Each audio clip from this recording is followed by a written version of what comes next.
Praise the lord. ప్రభువైన యేసుక్రీస్తు నామంలో మీకందరికీ కూడా శుభములు తెలియజేస్తున్నాను. ఈ నూతన దినంలో దేవుడు మనల్ని ప్రవేశపెట్టినందుకు దేవునికి వందనములు. ఆయనకు అనుదినము మన పట్ల నూతనంగా వాత్సల్యం పుట్టుచున్నది. ఆయనకు వందనములు. ఈ దినమంతా కూడా ఆయన మనల్ని చక్కగా సంతోషంగా నడిపించాలని దేవుని ప్రార్థిద్దాం. ఈ దినము అప్పుడే మనము వారాంతంలో వచ్చాము. అంతేకాదు ఈ నెలలో ఇది చివరి శనివారం, అంతే కదా. త్వరలోనే మనము నూతన సంవత్సరంలోనికి అడుగు పెట్టబోతున్నాము. ఈ మాసము అంతంలో ఉన్నాం మనము. దేవుడు మనల్ని ఎంతగానో క్షేమంగా కాపాడి సంరక్షించునుగాక. ఈ దినము దేవుడు మనల్ని ఒక చక్కటి మాటతో ఆదరిస్తూ ఉన్నాడు.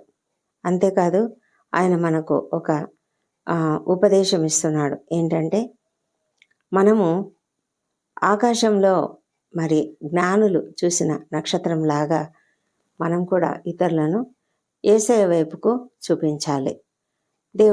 దేవుని యొక్క ఉపదేశము ఇదే. ఈ దినము వాక్యం ఏంటంటే, మత్తయి సువార్త 2వ అధ్యాయము 10వ వచనం 10-11 వచనములలో, వారు ఆ నక్షత్రమును చూచి అత్యానంద భరితులై ఇంటిలోనికి వచ్చి తల్లి అయిన మరియను ఆ శిశువును చూచి సాగిలపడి ఆయనను పూజించి తమ పెట్టెలు విప్పి బంగారమును, సామ్రాణిని, బోళమును ఆయన కానుకలుగా ఆయనకు సమర్పించిరి.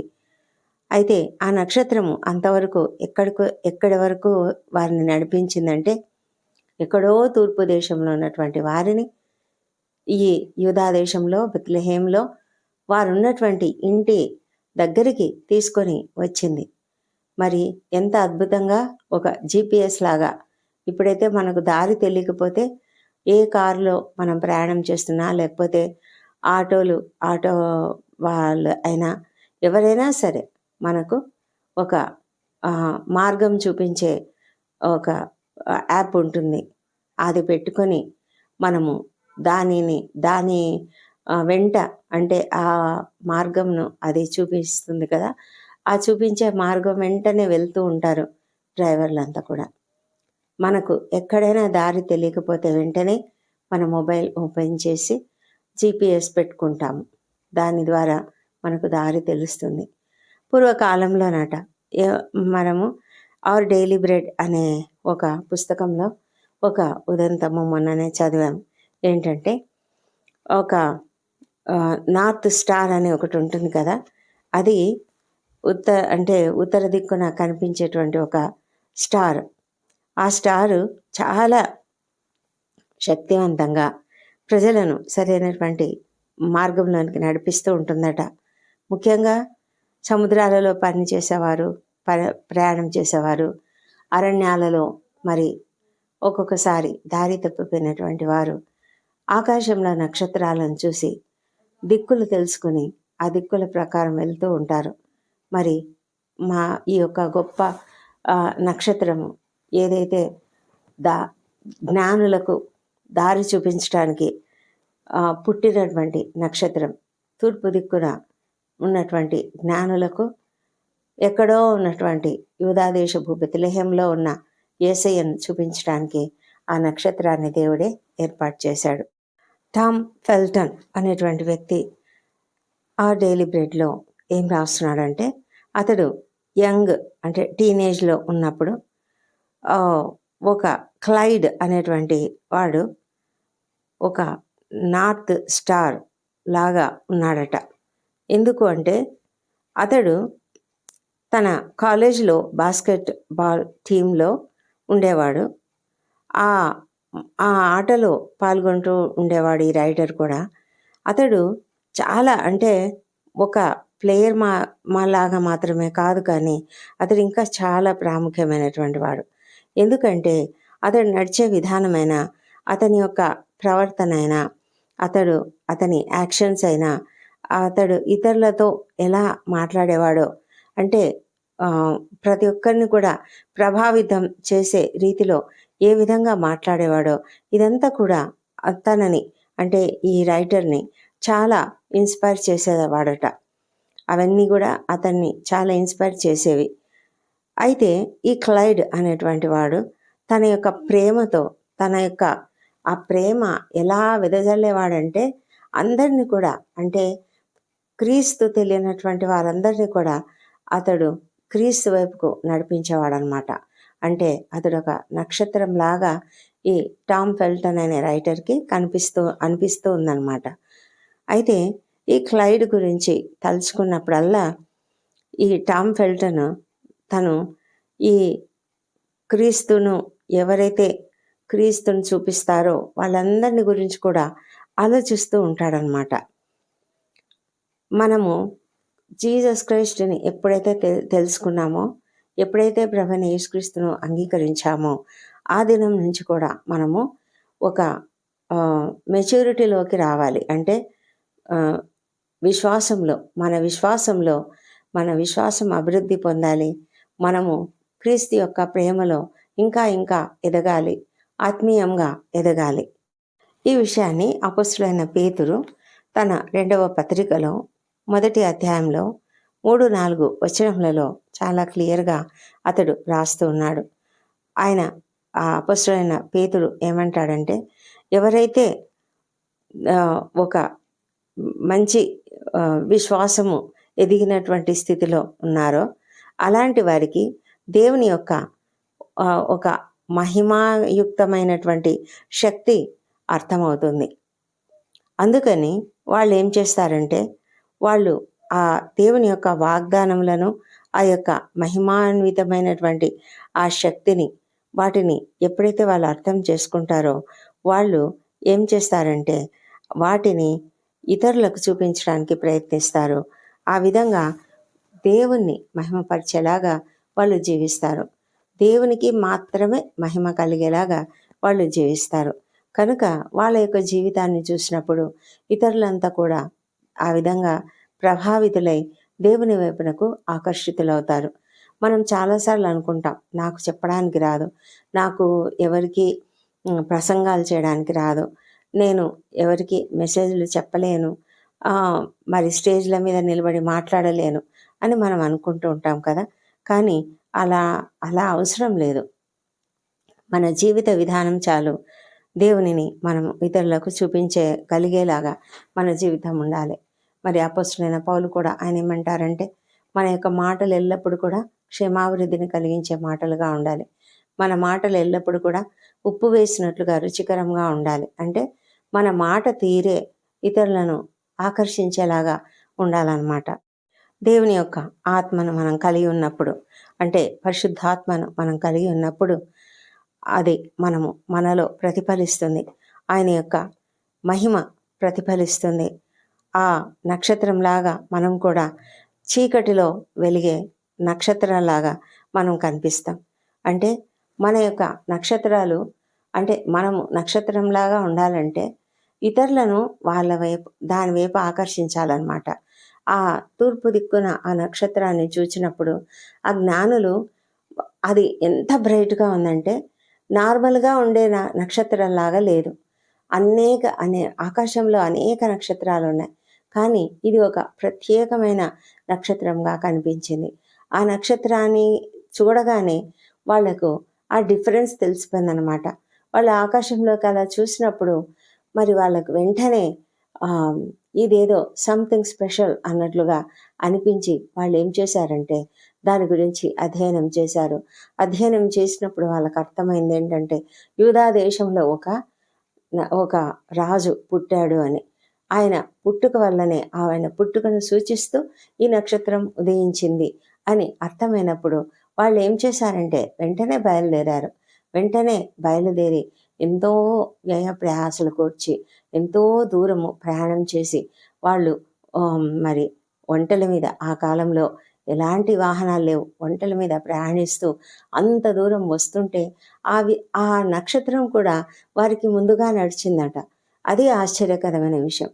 మామూలుగా నక్షత్రాలు ఆకాశంలో ఉంటాయి, కానీ అవేం కదలవు. కానీ వీళ్ళు వస్తుంటే వీళ్ళకు ముందుగా ఆ నక్షత్రం కూడా కనిపించేది, ఆ నక్షత్రం కూడా నడిచింది. కాబట్టి వాళ్ళు కరెక్ట్గా యేసయ్య ఎక్కడున్నాడో అక్కడికి రాగలిగారు. మనము ఎంతో దీన మనస్సుతో క్రై క్రీస్తును పోలి నడుచుకునేలాగా మనము ఆయన పట్ల కృతజ్ఞత భావం కలిగి మనము మనకేమేమి చేశాడు అవన్నీ కూడా జ్ఞాపకం చేసుకొని ఆయనకు కృతజ్ఞతలు చెల్లిస్తూ జీవిస్తూ మన యొక్క జీవితంలో మనం చూపే ఆ నెమ్మదిగా ఉండే పరిస్థితి, మరి మనము ఎంతో గౌరవప్రదమైన జీవితము, మర్యాదపూర్వకమైన జీవితం, వీటినన్నిటిని చూసి అనేక మంది మన పట్ల ఆకర్షితులవుతారు. మన పట్లనే మాత్రమే కాకుండా మనము ఎవరినైతే ఆరాధిస్తున్నామో ఆ దేవుని పట్ల కూడా వాళ్ళు ఆకర్షితులవుతారు. మన జీవన విధానము ఇతరులను దేవుని వైపునకు ఆకర్షిస్తుందన్నమాట. కాబట్టి మన యొక్క మాటలు, ఆలోచనలు, మన యొక్క క్రియలు అన్నీ కూడా మనము దేవునిని ప్రతిఫలించే రీతిలో మనం ఉండగలిగేలాగా మన జీవితం జీవించాలి. పేతురు ఏమంటున్నాడంటే, ఆ హేతువు చేతనే మీ మట్టుకు మీరు పూర్ణ జాగ్రత్త గలవారై మీ విశ్వాసం నందు సద్గుణమును, సద్గుణమునందు జ్ఞానమును, జ్ఞానమునందు ఆశా నిగ్రహమునందు సహనమును, సహనమునందు భక్తిని, భక్తి యందు సహోదర ప్రేమను, సహోదర ప్రేమ యందు దయను అమర్చుకొనుడి అని చెప్తూ ఉన్నాడు. ఎంత గొప్ప సందేశము పేతురు గారు ఇస్తున్నారు అంటే, మనకున్నటువంటి వాగ్దానములు ఆయన అనుగ్రహించాడు. ఆయన మహిమ గుణాతిశయములను బట్టి మనకు అమూల్యమైన వాగ్దానములను అనుగ్రహించాడు. వీటన్నిటి మూలంగా మనము దేవ స్వభావంను కలిగి ఉండాలంటే, ఆ దేవ స్వభావంలో పాలివార అవ్వాలంటే ఈ విధంగా జీవించాలని మరి అపోస్తలుడైన పేతురు చెప్తూ ఉన్నారు. మరి ఆ విధంగా నడుచుకోవడానికి దేవుడే మనకు కృప చూపించాలి. మనము ఏది కూడా మన వల్ల కాదు. మనం దేవుని సహాయం అడిగినప్పుడు ఆయన మనల్ని చక్కగా నడిపించగలడు. ఆయన సహాయంతోనే ఆయన యందు విశ్వాసమును కలిగి ఆయన యొక్క మార్గములలో మనము నడుచుకుంటూ వెళ్ళగలం. మనము దేవుణ్ణి, క్రీస్తును పోలి నడుచుకోవాలని మరి పౌలు గారు చెప్పినట్లే మనం కూడా క్రీస్తును పోలి నడుచుకోవాలి. ఆ విధంగా ఎన్నో శ్రమలు మనకు కలగొచ్చు. కానీ మనం విధేయతగా నడుచుకుంటూ ఇతరులను ప్రేమిస్తూ ఇతరులకు మేలు చేస్తూ మేలుకరమైన పరిస్థితులను మనము కలిగి ఉండినట్లుగా, అంతేకాకుండా మరి ప్రభువైన యేసుక్రీస్తును గురించినటువంటి వార్తను మనము ఇతరులకు పంచుతూ ఉన్నట్లయితే మనం కూడా నక్షత్రాల వలె, మరి జ్ఞానులను యేసయ్య దగ్గరికి నడిపించిన నక్షత్రాల వలె మనం కూడా అన్యులను, ఇతరులను మనము దేవుని వైపుకు నడిపించగలుగుతాం. అలాంటి కృప దేవుడు మనకు అనుగ్రహించాలని మనం ప్రార్థన చేద్దాం. అలా నడుచుకోవాలంటే మనకు కావాల్సిన విశ్వాసం, ఆ విశ్వాసాన్ని కూడా మనము దేవుని దగ్గర అడిగి మనము పొందుకొని ఆ విశ్వాసంలో ఎల్లప్పుడూ కూడా అధికమైన విశ్వాసంలోనికి నడిపించేలాగా దేవుని తోడ్పాటును మనము అడుగుతూ ఆయన యొక్క సన్నిధిలో ఎల్లప్పుడూ కూడా ప్రార్థనలు చేసుకుంటూ మనము జీవించగలిగితే మనము ఇతరులను దేవుని వైపుకు నడిపించగలుగుతాము. దేవుడే మనలను ఒక ఆత్మీయమైన ఎదుగుదలలోనికి నడిపిస్తూ మనలో ఉన్నటువంటి క్రీస్తు యొక్క కిరణాలను ఇంకా బ్రైట్గా ఇతరులకు చూపించేలాగా, ఒక నార్త్ స్టార్ ఎలాగా మనల్ని దారికి నడిపిస్తుందో ఆ విధంగా నడిపించేలాగా మనము చూడగలం, మనం కూడా నడుచుకోగలం. మరి దేవుడు అలాంటి కృప మనకు అనుగ్రహించునుగాక. దేవుడు ఈ కృపావార్తను దీవించునుగాక. ప్రార్థన చేద్దాం. పరిశుద్ధమైన దేవ, సర్వోన్నతుడ, కృపామయుడ, నీకు వందనములు, స్తోత్రం చెల్లించుకుంటున్నాం. మా తండ్రి దేవ, అద్భుతకరుడవు, ఆశ్చర్యకరుడవు, బలవంతుడైన దేవుడవు మేము నమ్ముతున్నాము. తండ్రి ప్రభా, మీరు మమ్ములను ఇంతవరకు కాచి రక్షించిన విధానాన్ని బట్టి నీ వందనం చెల్లించుకుంటున్నాం. మా తండ్రి దేవ, మీరు మా పట్ల అనేకమైన గొప్ప కార్యాలు చేసి ఉన్నారు. అవును తండ్రి, నీ యొక్క గొప్ప కార్యాలను బట్టి మేము ఎల్లప్పుడూ కూడా నీకు కృతజ్ఞతాస్తుతులు చెల్లిస్తూ ఉండాలి. తండ్రి ప్రభా, నిన్ను కలిగి ఉన్నటువంటి మేము ఇతరులకు నిన్ను చూపించే రీతిలో జీవించడానికి ప్రభానైనా మాకు ఒక మంచి జీవన విధానాన్ని అనుగ్రహించండి. నిన్ను పోలి నడుచుకునేలాగా మాకు సహాయం చేయండి. జాగ్రత్త కలిగి జీవించడానికి, విశ్వాసం నందు సద్గుణమును అలవర్చుకోవడానికి, సద్గుణంలో జ్ఞానము, జ్ఞానమందు ఆశా నిగ్రహం నందు సహనము, సహనమునందు భక్తిని, భక్తి యందు సహోదర ప్రేమను, సహోదర ప్రేమయందు దయను అమర్చుకొని జీవించగలిగినట్లుగా మీరు మాకు సహాయం చేయమని ప్రార్థిస్తున్నాం తండ్రి. తండ్రి, నీ కృప లేనిదే మేమేం చేయలేము తండ్రి. నీవే మాలో నీ యొక్క ఆత్మను నింపి ఉన్నావు దేవా, నీకు స్తోత్రములు. ఆ ఆత్మలో మేము ఇంకా ఇంకా అధికమైనటువంటి ప్రేమతో అధికమైనటువంటి ఆ, జీవితం, మంచి జీవితాన్ని జీవించగలిగేలాగా మాకు సహాయం చేయమని ప్రార్థిస్తున్నాం తండ్రి. దేవా, నీకే వందనములు. ఈ దినమంతా కూడా మా పనులలో మాకు తోడైండండి తండ్రి. ఈ దినము చివరి వారము, చివరి వారంలో చివరి దినము, మాసంలో చివరి దినం మా తండ్రి. మా యొక్క పనులు, చాలామంది సెలవులో ఉండొచ్చు, కానీ అనేకమైన పనులు ఉండవచ్చు తండ్రి. ఎవరు ఎక్కడికి ఏ పనుల మీద వెళ్తున్నా, లేకపోతే ఉద్యోగ జీవితాలను బట్టి వెళ్తున్నా, ప్రతి ఒక్కరిని కూడా మీ కాపుదలలో క్షేమంగా సంరక్షించి నడిపించి కాపాడమని ప్రార్థిస్తున్నాము. విద్యార్థులను దీవించండి. వారికి కూడా మంచి ఆరోగ్యము, తెలివి, జ్ఞానము అనుగ్రహించండి. అందరూ కూడా వారి యొక్క ప్రయాణాలలో మీరు వాళ్ళను క్షేమంగా నడిపించమని ప్రార్థిస్తున్నాం. నిరుద్యోగులకు ఉద్యోగములు దయచేయండి. వారి ఎదుట అనేక మార్గములను తెరవమని ప్రార్థిస్తున్నాం ప్రభా. మా తండ్రి, వివాహ ప్రయత్నం సఫలం చేయండి. మరి సంతానం కొరకు నీ వైపు చూస్తున్న ప్రతి బిడ్డను కూడా దర్శించి వారిలో నీ యొక్క పునరుత్థాన శక్తిని ప్రవేశపెట్టి చక్కటి సంతానం వారికి అనుగ్రహించమని ప్రార్థిస్తున్నాం ప్రభా. గర్భిణీ స్త్రీలను ఆశ్రయించండి. వారికి సుఖమైన ప్రసవం అనుగ్రహించండి ప్రభా. కుటుంబాలలో ఐక్యతను, సంతోషమును, సమాధానాన్ని అనుగ్రహించండి.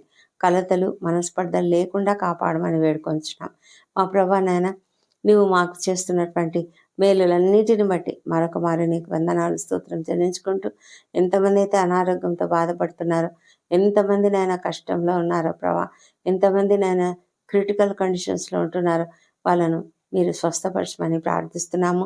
రకరకాల వ్యాధులతో బాధపడుతున్న ప్రతి ఒక్కరిని కూడా మీరు ముట్టండి, స్వస్థపరచండి దేవా. నీకు సాధ్యమైనది ఏదీ లేదు. అనేక మంది హాస్పిటల్స్లో మరి ఉన్నారు. మరి తండ్రి, ఆర్థికంగా కూడా ఎంతో ఇబ్బందులు పడుతూ ఉంటుండగా నాయన వారందరినీ కూడా కనికరించి తగిన సహాయం వారికి అనుగ్రహించి తండ్రి, వారు స్వస్థత పొందుకొని క్షేమంగా ఇంటికి చేరినట్లుగా సహాయం చేయమని ప్రార్థిస్తున్నాము. డాక్టర్లకు జ్ఞానం ఇచ్చిన నాయన వందనములు. వారందరూ కూడా ప్రేమతో, ఓపికతో, సహనంతో ట్రీట్మెంట్ ఇచ్చేలాగున సహాయం చేయమని ప్రార్థిస్తున్నాం తండ్రి.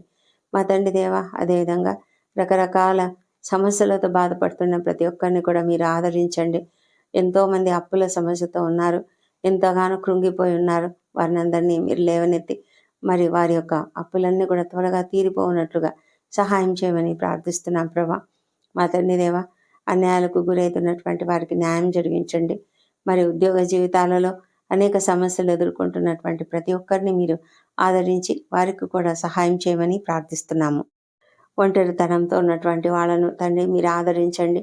అనేక దుఃఖంలో, అనేక రకాల దుఃఖాలలో ఉన్నటువంటి వారిని ఓదార్చమని ప్రార్థిస్తున్నాం ప్రభా. మీరు ఓదార్చే దేవుడు అంటున్నారు. ఈ సంవత్సరాంతంలో తండ్రి మేము మా జీవితాల్లో మీరు చేసిన ప్రతి మేలును కూడా జ్ఞాపకం చేసుకుంటూ తండ్రి ప్రభా, మరి అన్ని సమయాలలో మీరు మాకు తోడుగా ఉన్నందుకు నీకు వేలాది వేల స్తుతులు, స్తోత్రం చెల్లించుకుంటున్నాం. అవును ప్రభా, మీరు తప్ప మాకెవరు ఉన్నారు తండ్రి. మీరే మమ్మల్ని నడిపించిన దేవుడు.